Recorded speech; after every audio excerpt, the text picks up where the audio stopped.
It's so awesome. You can whip in 8 directions. You can whip in 8 directions. Bro, they really made Castlevania into a whole-ass Metroidvania game? Yo, warp points? Relics? This, ladies and gentlemen, is Castlevania ReVamped. It's Castlevania 1, but fully adapted into a Metroidvania, complete with all the staples. So, let's head into this bitch.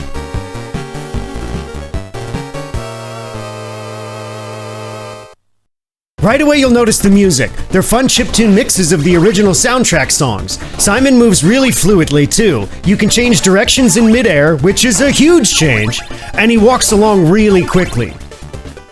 Don't duck, you little bitch! Okay, though I won't bury the lead. One of the first upgrades you get is the 8-directional whip from Castlevania 4, which feels so weird! To someone who's played the original Castlevania more times than I can count, seeing this little sprite whip directly up is jarring to me. It quickly becomes second nature though. So freaking cool! Like it's these Symphony of the Night-ass rooms? What? Hearts are still your sub-weapon ammo. The sub-weapons still need to be whipped out of candles. You can still hold only one, but there's something neat here. The candles containing the weapons are always in the same place, so once you get familiar with the areas, you'll be able to make your way to the sub-weapon you want every time, rather than needing to hope that it comes out of a candle when you hit it. Our first boss is fittingly a vampire bat. Whoa, dude, I'm shaking. Which admittedly took me a few tries to take down. The health bar is really long, and the whip you have doesn't hit very hard. Spoilers. But after some perseverance, the bat is beaten.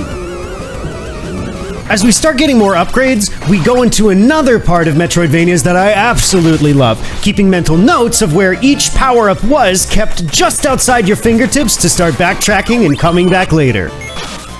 Wait, we got a slide upgrade?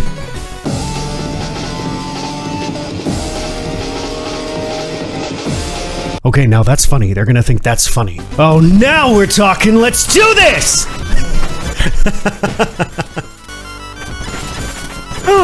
Whoa! Aha!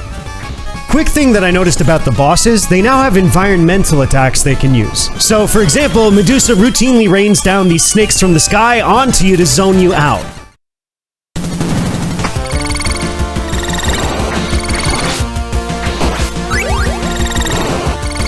Okay, so full stop, this is one of the best video game tracks of all time. Look up Wicked Child and listen to some renditions of it. And if after that you don't agree, I'll send you one of the buttons for my Hawaiian shirt. There's a hidden item in the same spot that it was in the NES game, and there's tons of these little nods. So if you remember where the secrets were in the NES game, you can literally find a ton of upgrades right away in this one.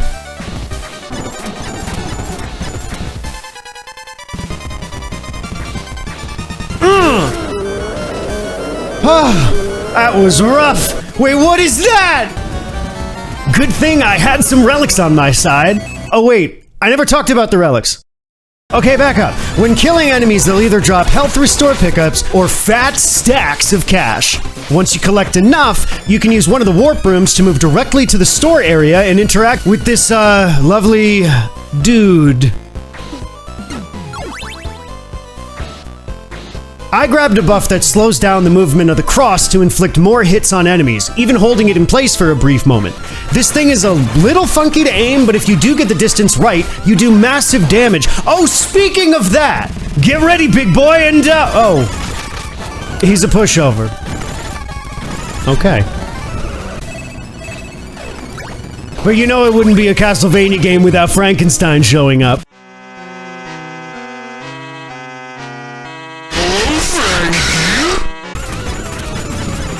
Unlike the original, he doesn't have the little jumping humper with him. I think his name was Igor or something, hopping around shooting out fireballs, and I thought that was a bit of a letdown as it really would have upped the ante with this fight. Like most Metroidvanias, once you start gathering power-ups and relics, the difficulty starts to shoot down as you become an unstoppable monster.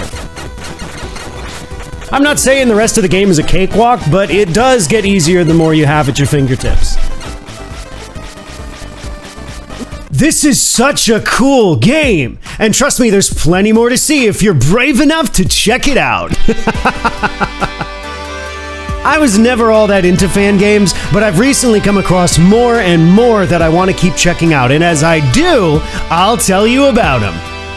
Thank you so much for watching. Hey, I've opened up a Blue Sky account, which you can find in the description of this video if you want to read me ramble about the stuff that I've been playing lately. We recently also crossed the 100 sub mark, and I put together a comp of old Let's Play footage I took before abandoning this channel without uploading any of it in 2021 if that's more your style.